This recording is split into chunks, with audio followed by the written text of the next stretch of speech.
Meet the Mutt School by Braxton Cookie Dough Rocket. Chapter 1 New Beginnings. Hello, good people. My name is Lilac. I've always been the family pet since about a year or so ago. My family had a pet before me named Max.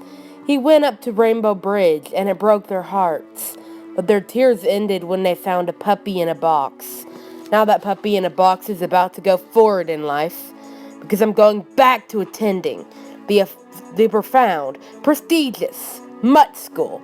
I can't wait. I've been hanging out at summer practice this year. Me, but Knight and the rest of our team are hoping for nothing more or less than success. But success could be hard this year. No matter how much determination we put into beating those pesky Toigers, this school has still not won a game for 50 whole years. And that's not in dog years. That's right. Over God knows how much dogs' lifetimes, no one has won a game against the Toigers. The Toiger is the mascot of the school for cats on the south side, and we are the Dalmatian mascot on the north side. Well, the fact that I recently got the clawed doesn't help this matter either. I'm still trying to get balanced without sharp claws to help me keep a hold of the ground. It was 5 o'clock a.m. in the early morning when we had this final practice. I was practicing on keeping my balance. The Toigers were here too. This was going to be our test. I hoped we would not fail it. I ran into the field, and Coach McKnight cheered me on. I chuckled nervously and waved my paw at him, and then plop! I had fell onto the ground. I was trying to paw myself up, but I kept slipping. One of the fierce cats jumped onto me and started to hiss at me and scratch me.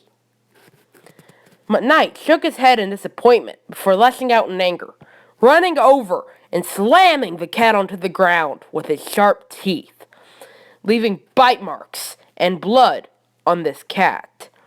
The Toiger team coach scurried over to McKnight. "You monster! You need to get shocked! I will report you to the Humane Society." "Control your demon," McKnight argued back. "If anyone needs to get shocked to death, it's you and your deadly army." "Oh, wait! It won't work out! Because neither of us can speak human, you idiot!" Only the... Wait a second. The Toiger coach started to baby the younger teenage cat and gave him the most ridiculous of pet names, like Sweetheart or Honey. Coach gave me a look, and I knew what it meant. He obviously wanted to talk to me. That's always what it meant when he gives me looks like that. He motioned me outside as I followed him willingly. "You know what, Jenkins?" McKnight said to me. "If you put as much effort into football as you did into other daily things, we'd have a great team. We've actually been having a great team, which makes me question, what exactly is causing this problem?" I looked down at my paws and back up at him, spitting out my excuse. "I got thee clawed." "Well," McKnight said, "you can't let that ruin your efforts. You have to try harder to overcome this problem. Today, school starts. Now play hard on the beginning of the school game and don't let me down, okay?" I nodded my head and smiled. "Now, if you excuse me, I gotta go onto the streets." McKnight gave me a sympathetic look. Excuse me. A street? That's where I sleep," Jenkins said. McKnight chuckled. "But why in such a crazy, funked up place?" "My owner doesn't care about me anymore," I say. "So what's the point?" McKnight sighed. "Why would he bother getting you declawed if he didn't care?"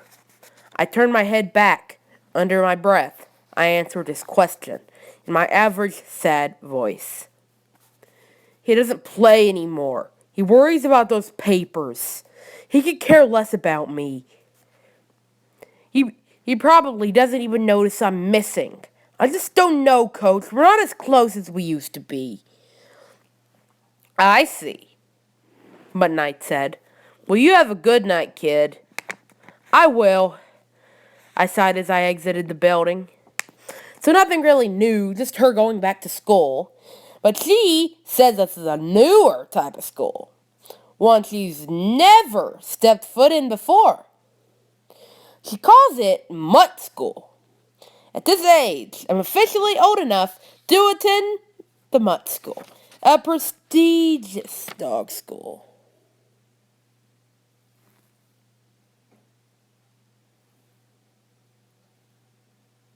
By the way, I made a little error in that. It was the first part where Mutt School was mentioned. It was actually supposed to be middle school. I'll reread that in case you don't know what I'm saying. She calls it middle school. At this age, I'm officially old enough to attend the Mutt School, a prestigious dog school. Only the best hero dogs win here. Lassie attended Mutt School, and so did Seaman, and all varieties of others. I just couldn't wait to start this school. I had found out about the opening by my friend Peppermint, whom I P-mail constantly. I P-mail a lot of dogs. I even P-mail a wild dog. A pit bull wolf mix, to be precise. Well, that's not my point. I went into my doghouse and grabbed my school supplies. Just so much excitement in my body. I finally have more choices than sitting in the yard missing my owner or sneaking to school and eating all of the food. I did that once and it did not work out well. My owner came outside, petting me, before going into the car. I'll see you, buddy. I winked back at her and whispered, I'll see you too, kid. I unlatched myself and headed towards my new school. I admired the building. It smelled like bacon. And gosh, do I love bacon. So being the bacon-loving dog I am, I walked into the foyer, picked up a schedule with my muzzle. Gosh, this was gonna be fun.